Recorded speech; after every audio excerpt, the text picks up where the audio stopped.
Warriors, welcome back to Gods of Alliance. If you're here, it means you want power, knowledge, and control over the battlefield. This is not luck. This is strategy. Let's break the game together. We've finally reached the third and final episode of our complete Ascendant Glory guide. In Part 1, we explored the overall structure of the event, together with the Rising Legend quest line. In Part 2, we analyzed Trial of Legends and looked at how resource management plays such an important role in maximizing your rewards. Today, we're finishing the guide with the final progression system, Spark of Glory. This is the last piece of the puzzle, connecting everything we've already covered and rewarding players for developing virtually every aspect of their account. And once we've finished analyzing these final quests, we'll also give our overall verdict on Ascendant Glory as an event. So let's get started. We'll begin with Secrets of Outland. This objective revolves around completing battles in Outland. Fortunately, this is one of those tasks that naturally fits into your daily routine. If you're already farming Outland every day for skin stones, you'll complete a significant part of these milestones without changing your normal gameplay. The rewards include event currency together with several useful progression materials, making this one of the easiest objectives to complete. It's another reminder that simple daily consistency often generates more value than trying to rush through expensive objectives. Next, we have Soaring Might. This quest focuses on upgrading your hero skills. Every skill point invested contributes towards event progression, while simultaneously strengthening your heroes. Personally, I really like objectives like this. Hero skills are something every player upgrades regularly anyway, so receiving additional rewards for doing it simply increases the value of resources you were already planning to spend. The milestone rewards include event currency, valuable enhancement materials, and several premium resources that help accelerate your overall account progression.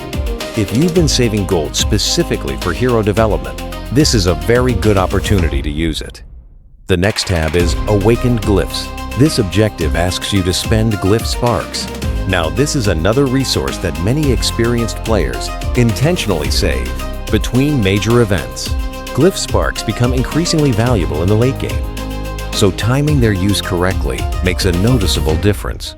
Instead of immediately upgrading every hero, spending them during an event like Ascendant Glory allows you to gain progression on two fronts at once. You strengthen your heroes and unlock additional event rewards. Exactly the kind of efficiency we always try to achieve. Now we move on to Gift of the Elements. This quest revolves around increasing your hero's Gift of the Elements levels. These upgrades require Sparks of Power, which means they're usually considered fairly expensive resources. Because of that, I wouldn't recommend forcing these milestones unless you're already investing in one of your main arena or guild clash heroes. The rewards are certainly attractive, but your long-term account development should always come first. Spend wisely, not simply to complete an event objective. Next comes Arcane Knowledge. This objective focuses on upgrading artifacts. Artifacts remain one of the biggest long-term power increases in Hero Wars Alliance, so almost every investment here improves your account permanently. If you've been saving artifact resources, this is another excellent opportunity to spend them efficiently. The rewards continue the same pattern we've seen throughout the event. Event currency, premium upgrade materials, and additional progression resources that make every artifact investment even more rewarding. Now we arrive at one of the most interesting quest lines, Blacksmith Mastery. This objective revolves around upgrading Goo's artifacts level. But what makes it especially interesting, there's a very good chance you've accumulated a large number of equipment fragments and crafting materials. During the event, this means you can now convert those resources into additional progress inside Ascendant Glory, or simply collect rewards if your Goose was artifacts maxed. It's a great example of how the developers are starting to link consecutive events together. Planning ahead across multiple events is becoming increasingly valuable, and players who avoid spending everything immediately will benefit the most. Personally, I really like this direction. It rewards preparation rather than impulse spending. The next objective is simply called Rising Legend. This one doesn't introduce new gameplay. Instead, it rewards you for completing milestones. Inside the Rising Legend event, we analyzed in Part 1. In other words, your progress there now generates additional rewards here. This is another layer of the event's interconnected design.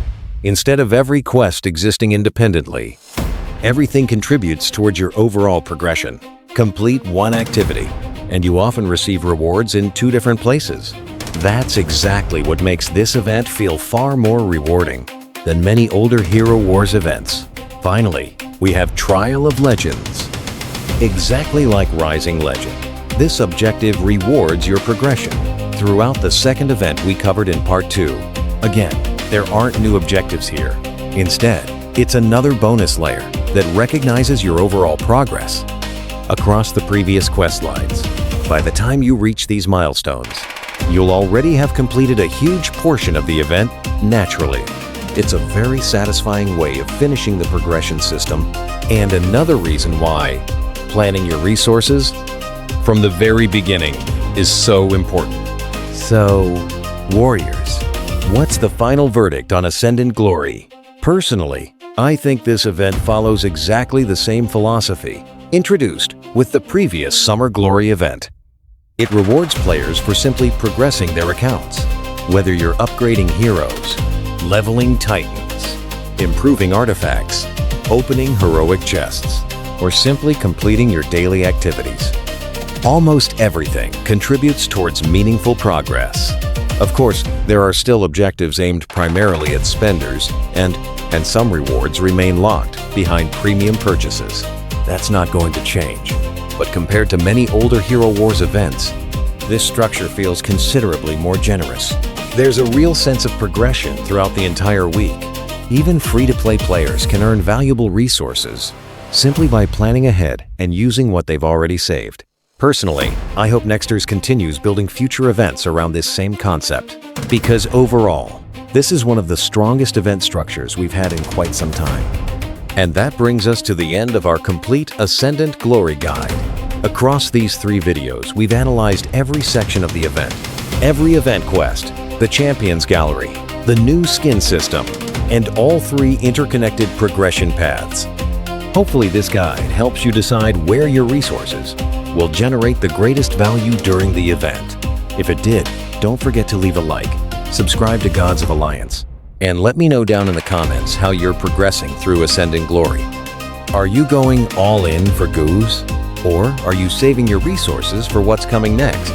Warriors, this is how we play the game. Not randomly, not blindly, with knowledge, with precision, with control. We don't build randomly. We build with intention. Master the mechanics. Control the fight. Let's break the game together.